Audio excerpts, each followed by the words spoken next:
저번 주일이었습니다. 작년에 몇 번 같이 나온 친구들이 있었어요. 그런데 저번 주에 오랜만에 나왔더라고요. 그래서 물어봤습니다. 같이 다니던 한 명은 어디 가고 너네만 왔니? 라고 얘기했더니 이렇게 대답을 하더라고요. 대답이 완전 쿨했습니다. 손절했어요.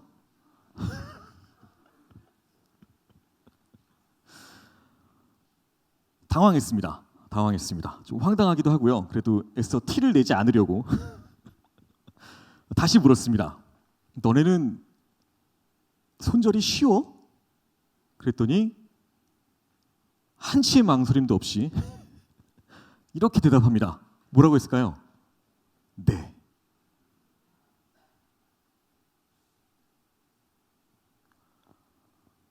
어떤 관계든 반드시 언젠가는 끊어집니다.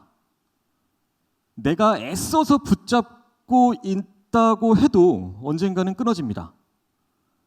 이 헤어짐과 그 관계의 끊어짐에 있어서 우리는 늘 걱정과 불안을 안고 살아갑니다. 드라마 같은 데 보면 이렇게 얘기하죠. 죽음도 우리를 갈라놓을 수 없어. 가능한가요? 가능한가요? 보통 그런 대사가 나오는 드라마나 영화에서는 둘 중 하나가 죽더라고요. 죽음은 끝입니다. 그런데요, 이거 하나만큼은 분명합니다. 환난이나 칼이나 박해나 기근이나 그 무엇으로도 그리스도의 사랑에서 우리를 끊을 수 없습니다.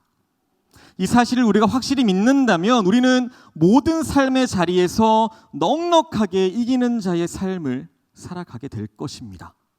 중요한 것은 모든 삶의 자리에서 하나님께서 함께 하심을 경험하며 그분만을 절대적으로 의지하는 것입니다. 인간이 없는 하나님은 여전히 하나님이십니다. 하지만 반대로 하나님이 없는 인간은 아무것도 아닙니다. 그래서 인생에서 가장 위대한 만남, 그것은 하나님을 만나는 것입니다. 가장 위대한 결단은 하나님을 믿는 것입니다. 그런데 우리가 하나님을 믿을 때 내가 만난 하나님이 어떤 분이신가 이것을 알고 경험하는 것은 굉장히 중요합니다. 어느 교회에서 주일학교 선생님이 학생들에게 하나님께서 어떤 분이신가라는 것을 설명하고 있었습니다. 그 선생님은 하나님께서 마치 우리들의 아버지와 같다라고 설명을 하셨어요. 그랬더니 갑자기 한 학생이 울기 시작합니다. 선생님이 깜짝 놀라셨죠. 왜 우는지 이유를 묻습니다. 이 학생이 울면서 이렇게 대답합니다. 우리 아버지는요, 밤마다 술에 취해 들어오셔서 자꾸 때려요. 그러면서 만약에 하나님이 자기 아버지와 같은 분이라면 어떻게 해야 되나요? 라고 물었답니다. 여러분, 하나님은 살아계십니다. 그렇다면 살아계신 하나님이 어떤 분이신가 이것을 올바르게 알아야 우리가 올바른 예배와 경배를 드릴 수가 있습니다. 사람은요, 자신이 경험하고 이해하는 것만큼만 말할 수 있습니다. 하나님에 대한 신앙생활도 마찬가지입니다. 우리가 하나님을 믿는 것도 중요합니다. 그런데 막연하게 그냥 믿는 것이 아니라 우리의 믿음의 대상이신 하나님을 올바로 아는 것이 더 중요하다는 거예요. 그럴 때 우리가 온전한 신앙인으로 만들어져 가게 될 것입니다. 무엇보다 피조물인 우리 인간은 하나님을 알아갈수록 더 힘있게 살아갈 수가 있습니다. 그렇다면 여기서 질문 하나 드리겠습니다. 여러분은 하나님을 인격적으로 만난 경험이 있으신가요? 있다면 여러분이 만난 하나님은 어떤 분이신가요? 여러분이 이해하고 있는 하나님은 어떤 분이신가요? 구약을 읽다 보면 하나님의 의가 강조되는 부분들에서 하나님께서 굉장히 잔인하게 보복을 일삼는 분이라는 그 인상을 받을 수가 있습니다. 그래서 일단 잘못된 하나님의 모습을 마음에 심게 되면 하나님께 가까이 가기가 너무 어려워집니다. 왜요? 그 말씀들을 떠올릴 때마다 하나님이 늘 무섭고 두렵기 때문입니다. 그런데요, 계속해서 성경을 읽다 보면 하나님께서 언제나 무섭고 두려운 하나님은 아니라는 것을 알 수 있습니다. 죄에 대해서는 굉장히 단호하게 심판하십니다. 하지만 믿음에 따라서 의롭게 살아가는 자녀들에게는 아주 따뜻하고 자애로운 분이십니다. 우리가 전심으로 하나님께로 다가갈 때에 우리를 따뜻하게 맞아주시고 우리의 마음을 위로하시며 우리에게 참된 평화를 주시는 분이십니다. 그래서 우리 하나님은 참 좋으신 분이십니다. 오늘 우리가 읽은 본문에서 기드온이 만났던 하나님은요, 너무나도 따뜻하고 걱정거리를 없애주시는 그런 평강의 하나님이었습니다. 사실 구약 성경에서 하나님을 만난다, 그럼 어떻게 되나요? 죽죠. 그렇게 하나님을 만나는 일은 언제나 두려운 것으로 강조되어 있습니다. 모든 것을 아시는 하나님, 절대적인 거룩함과 성결을 요구하시는 그 하나님, 그 하나님을 보는 것은 죽는 것과 다름없는 일이었습니다. 그렇지만 오늘 기드온을 찾아오신 하나님은요, 너무나도 다른 모습이었습니다. 오늘 본문 22절, 23절 우리 말씀 같이 한번 읽어보겠습니다. 22절, 23절입니다. 읽겠습니다. 시작. 여호와의 사자인 줄을 알고 이르되 슬프도소이다. 주 여호와여, 내가 여호와의 사자를 대면하여 보았나이다 하니 여호와께서 그에게 이르시되 너는 안심하라, 두려워하지 말라, 죽지 아니하리라 하시니라. 어느 날 기드온이요, 뜻하지도 않게 하나님을 만났습니다. 하나님을 보게 되면 죽는다라는 것을 익히 들어서 알고 있기 때문에 당연히 자신이 죽을 줄 알고 슬퍼합니다. 그런데 하나님께서 안심하라, 두려워하지 마라, 죽지 아니하리라 라고 따뜻하고 부드럽게 말씀하십니다. 이런 놀라운 사건을 경험하게 된 기드온은요, 하나님을 만났던 그 장소에 제단을 쌓습니다. 그리고 그 제단을 여호와 살롬이라고 부릅니다. 여호와는 평화이시다, 여호와는 평강이시다라는 의미입니다. 기드온이 살았을 때는요, 예수님께서 오시기 전 BC 12세기경이었습니다. 그런데 기드온이 살았던 당시의 그 상황에 대한 설명을 오늘 본문 6장 1절에서 이렇게 시작합니다. 이스라엘 자손이 또 여호와의 목전에 악을 행하였으므로 여호와께서 7년 동안 그들을 미디안의 손에 넘겨주시니, 또라고 합니다. 이스라엘 백성들은 태평성대가 지나면 어김없이 하나님을 잊어버렸습니다. 그리고 또 다시 하나님 앞에서 범죄했습니다.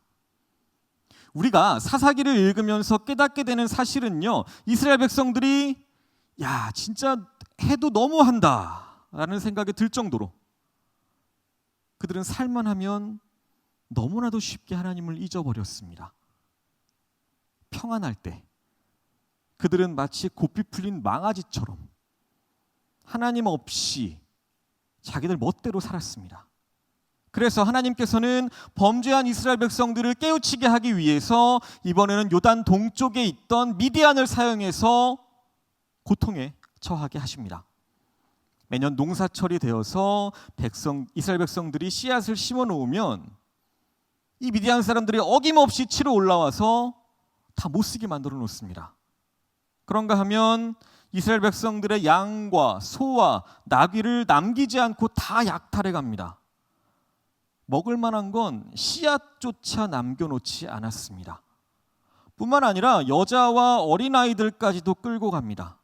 그래서 여자와 어린아이들을 숨겨두기도 하고요, 먹을 양식을 감춰두기 위해서 산에 웅덩이와 굴을 파서 생활을 했다고 합니다.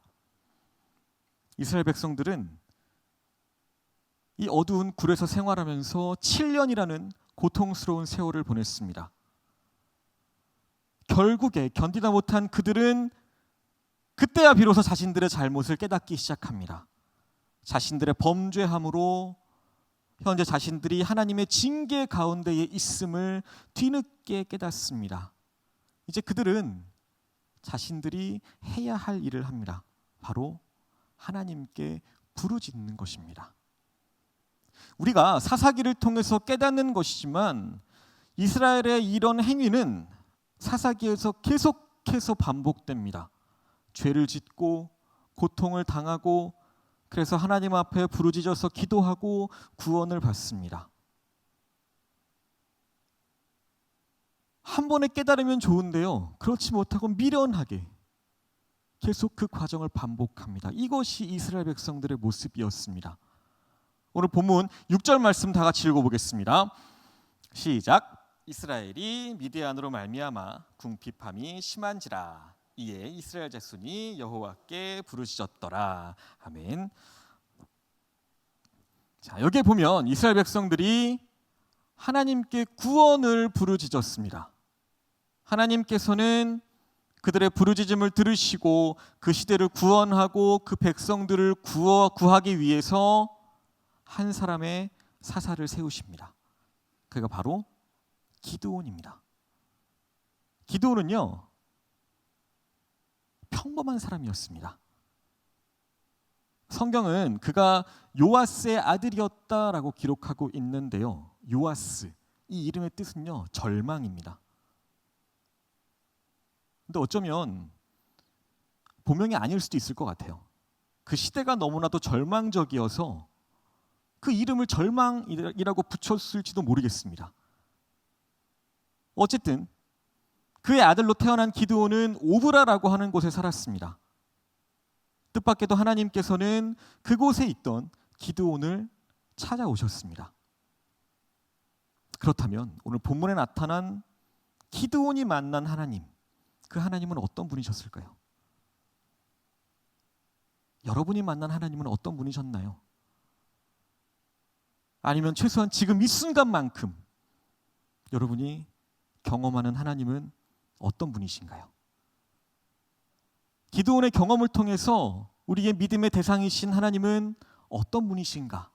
그것을 오늘 본문으로 한번 생각해 보려고 합니다. 첫 번째로요, 우리의 믿음의 대상이신 하나님은 먼저 우리의 가능성을 믿어주시는 분이십니다.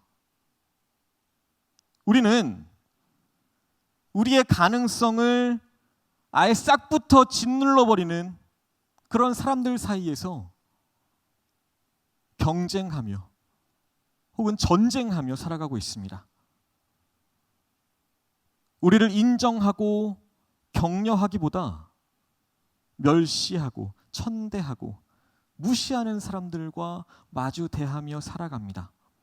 그래서 우리는 종종 이런 식의 태도를 취하는 사람들을 대면하게 됩니다. 고작 너 같은 게 뭘 할 수 있겠어? 우리는 그럴 때마다 좌절합니다. 넘어지고 포기하는 삶을 살아갑니다. 기드온이 바로 그런 사람이었습니다. 절망적인 삶을 살았던 평범한 사람에 불과했습니다.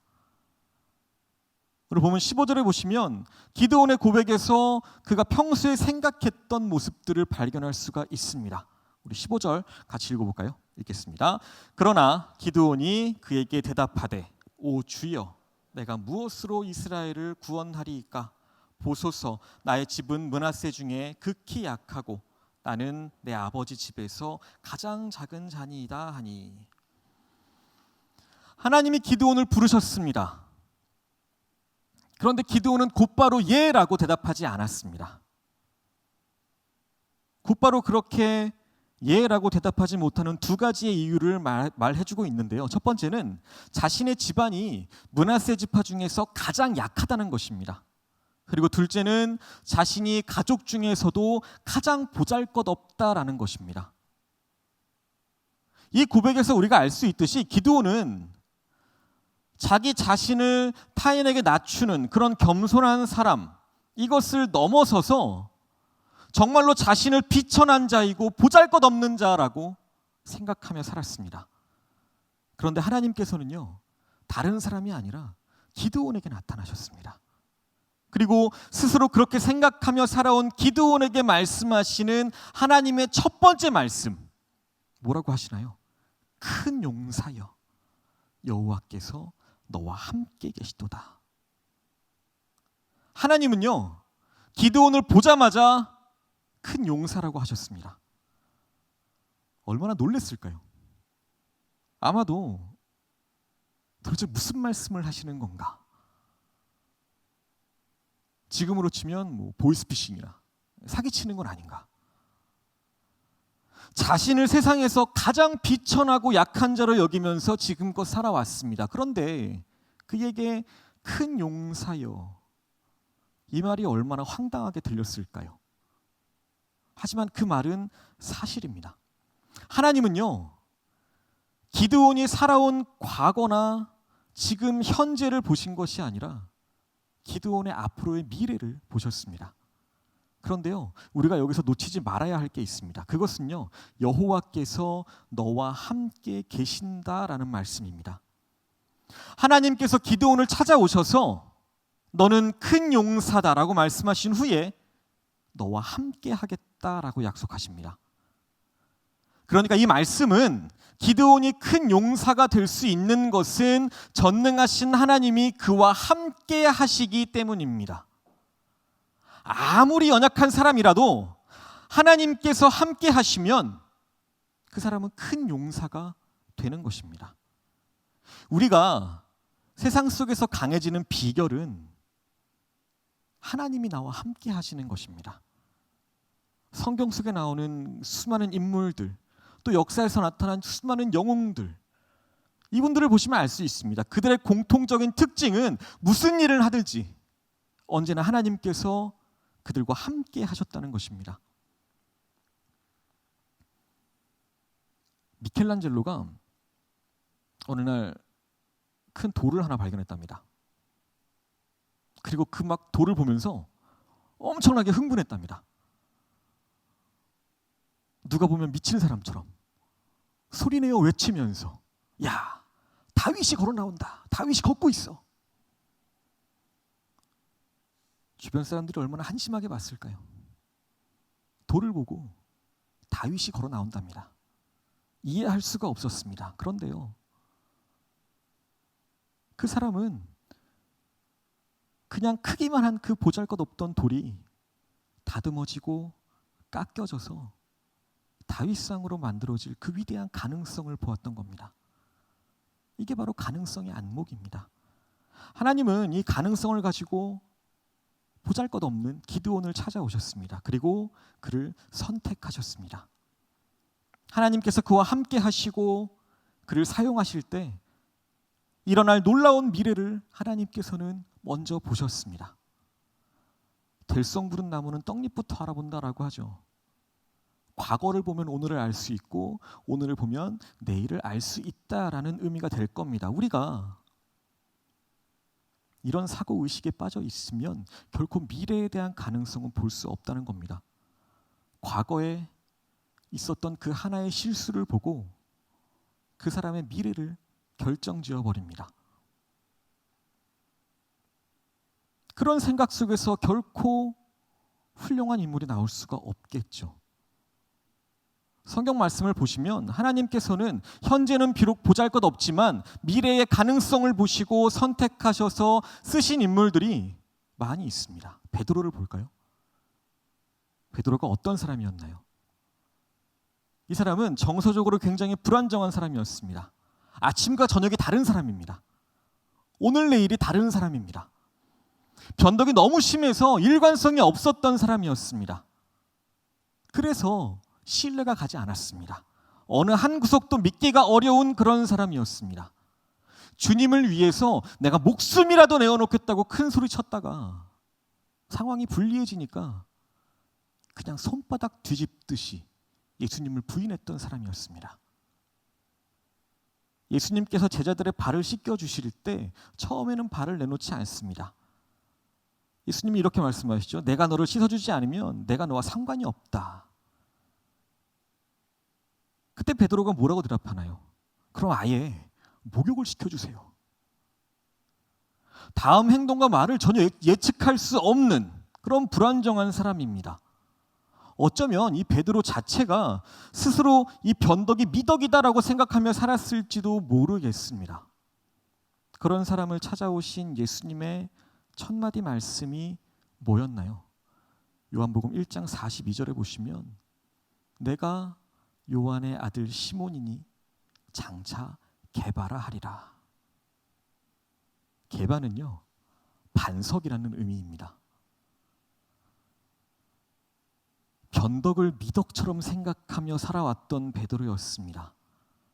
이 사람에게 반석이라는 이름이 어울리나요? 반석은 무슨 반석인가요? 그냥 길 가다 흔히 차이는 그런 돌만치도 못 되는데. 그런데요, 우리는 이 장차라는 단어에 주목해야 합니다.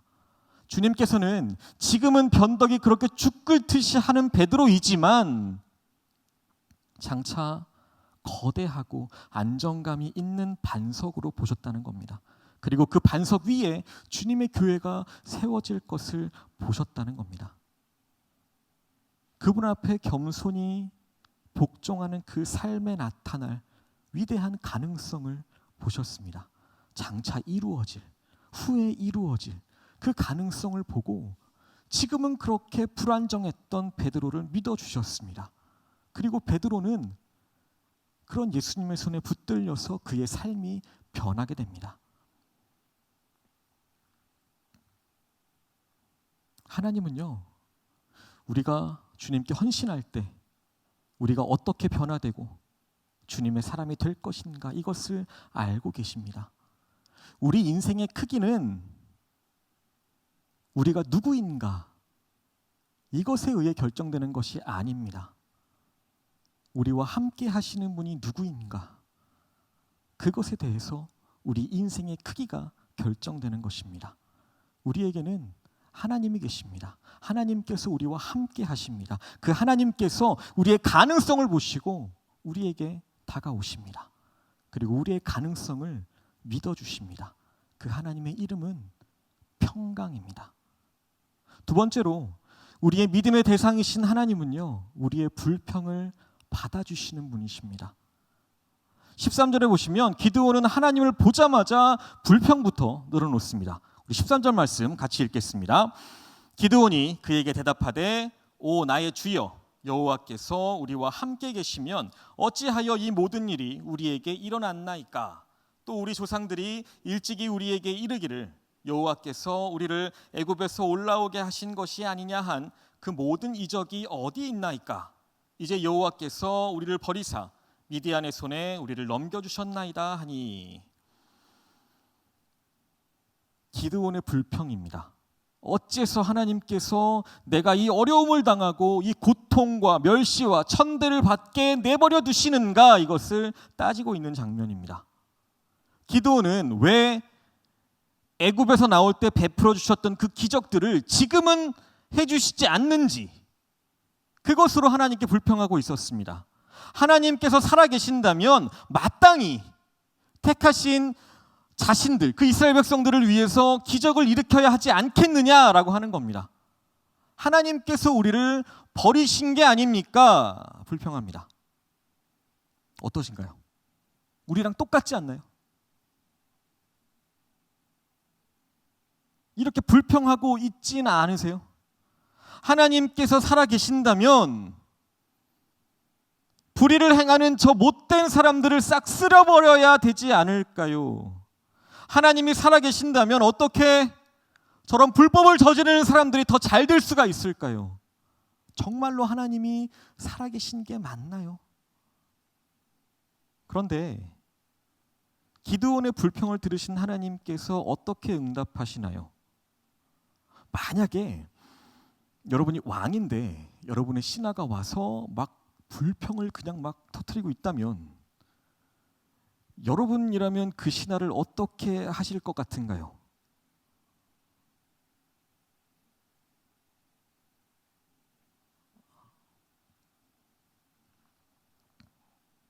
저는 갑자기 딱 이 장면이 스쳐 지나가더라고요. 만약에 북한이었다면 본보기로 공개 처형까지 가지 않을까. 그런데요, 기드온을 향한 하나님의 반응은 전혀 그렇지 않습니다. 14절 말씀입니다. 여호와께서 그를 향하여 이르시되 너는 가서 이 너의 힘으로 이스라엘을 미디안의 손에서 구원하라. 내가 너를 보낸 것이 아니냐 하시니라. 여기서 눈여겨볼 건요, 여호와께서 그를 향하여라는 겁니다. 이건요, 하나님께서 단순히 기드온을 그냥 쳐다보았다라는 말이 아닙니다. 그를 향했다라는 말은요, 지극한 그 연민의 심정으로 기드온을 주시하는 하나님의 모습입니다. 인정 많고 통찰력 있는, 마치 상담의 전문가 같은 모습입니다. 상담받으러 온 그 내담자를 이해하고 그의 고통을 공감하는 상담자가 그를 도와줄 목적으로 안타깝게 여기며 바라보는 그 연민의 모습입니다. 그 앞에서는 어떤 불평도 다 들어주고 다 받아주고 통할 수 있을 것 같은 그런 눈입니다. 한 사람이 다른 사람의 불평을 받아주는 데는요, 한계가 있습니다. 때때로 불평을 하다 보면 불평을 받아주는 사람이 막 참지 못하고 화를 내는 경우가 있습니다. 그럼 두 사람의 관계가 어떻게 될까요? 그래서 사람에게 불평을 털어놓는 데는 한계가 있고 위험하다는 겁니다. 그래서 우리의 불평과 푸념을 다 들어주고 받아주는 친구가 있다면 그것은 참으로 행복한 일일 겁니다. 그런 상대가 없다면 인간은 괴로움과 고독을 경험하게 됩니다. 마음이 답답해집니다. 그런데요, 우리한테 한 분 계시죠. 우리의 어떤 불평이라도 능히 받아주시는 분이 계십니다. 바로 우리의 구원자이신 예수 그리스도십니다. 예수님께로 나아오시기를 소망합니다. 자신을 십자가에 내어주신 예수님께서는 여러분의 어떠한 불평과 푸념도 다 들어주십니다. 진정으로 여러분들을 이해하고 공감해 주십니다. 주님의 도우심을 구하시기를 소망합니다. C.S. 루이스는요, 시편을 읽으면서 그 수많은 시들이 성경에 나오는 시이기 때문에 위대하고 아름다운 내용을 담고 있을 것이다 라고 기대했답니다. 그런데 뜻밖에도 시편에는 굉장히 많은 원망과 불평들이 나왔습니다. 심지어는 내 원수를 망하게 해달라는 그 탄원의 시까지 있었습니다. 어떻게 성경에 이런 시가 기록되어 있는가 궁금했답니다. 그런데요, 시편을 통해서 하나님은 인간의 어떠한 불평도 들으시고 문제를 해결해 주시는 분이시라는 거, 이거를 깨달았다는 겁니다. 하나님은 인간의 어떤 고통이나 절망스러운 상황도 다 이해하시고 우리의 불평을 말없이 다 들어주십니다. 그러니까요, 하나님 찾는 것을 주저하지 마시기를 소망합니다. 하나님 앞에 나오시기를 소망합니다. 그리고 그분 앞에 우리의 고통스러운 형편과 문제, 상황들을 숨기지 말고 다 털어놓으시기를 소망합니다. 그러면 우리 주님께서는요, 다 들으시고 위로해 주십니다. 이 사실을 히브리서 기자는요, 이렇게 말합니다. 우리에게 있는 대제사장은 우리의 연약함을 동정하지 못하실 리가 아니요.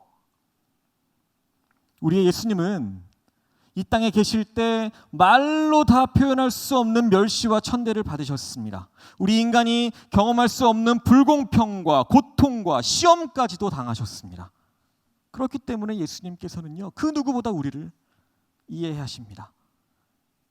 그리고 하나님께서는 우리를 향해서 은혜의 보좌 앞으로 담대하게 나오라고 말씀하십니다. 이 하나님의 이름 마땅히 평강이어야 하지 않을까요? 하나님께서는 우리의 불평을 다 들어주시고 우리에게 안심해라라고 말씀하십니다. 이 평강의 하나님을 신뢰하시기를 소망합니다. 그렇게 할 때 우리의 삶이, 여러분들의 삶이 불평에서 평강이 넘치는 삶으로 변하게 될 줄로 믿습니다. 혹시 지금 자신의 모습에서 낙심하고 절망하시나요? 그 옛날 기드온을 만났던 한 평강의 하나님께서는 지금도 여러분들을 인격적으로 깊이 만나기를 원하십니다. 세상은 믿지 못할지라도 그분은 여러분들을 믿고 계십니다. 세상은 포기했을지라도 그분은 여러분들을 향한 기대를 품고 계십니다. 그분은 장차 하나님 안에서 이루어질 여러분들의 가능성을 신뢰하십니다. 그리고 여러분의 어떠한 불평과 푸념도 다 받아주십니다. 그분께 나아와서 모든 것을 아뢰시기를 소망합니다. 어떠한 상황에서도 하나님을 향한 믿음을 포기하지 마세요. 하나님은 여러분을 신뢰하게 하시고 안심시켜 주시고 여러분과 동행하며 여러분들을 사용하실 것입니다. 하나님 안에서 이루어질 그 미래를 향해서 전진하게 하시는 하나님, 그분의 이름은 평강이십니다. 평강의 하나님이 우리를 찾아오시면 우리도 평강이 넘치는 삶을 살아가게 될 것입니다. 환경이 어떠하기 때문에 내 환경이 좋아서 내 마음이 평강한 것이 아닙니다. 평강의 하나님께서 나와 함께 하시기 때문에 내 가정과 내 삶이 평강한 것입니다. 그러니까 나를 둘러싸고 있는 그 환경이 굉장히 어두울 때, 무서울 때 우리는 평강의 하나님을 의지해야 합니다. 그분을 바라보고 그분의 눈으로 여러분들의 미래를 내다보시기를 소망합니다. 우리의 그 비천한 인생도 하나님께서 들어 쓰실 때에 위대한 삶으로 변화될 수 있습니다. 우리를 믿고 그 잠재된 가능성을 개발시켜 주시는 그분께 우리의 모든 부끄러움을 드러내시기를 소망합니다. 그분 앞에 부르짖어 기도하는 것을 멈추지 마시고요. 믿음의 자리에 서야 할 것입니다. 그리고 하나님께서 계획하신 그 미래를 향해서 힘차게 나아가시는 그런 저와 여러분들 되시기를 예수님의 이름으로 소망하고 축복합니다.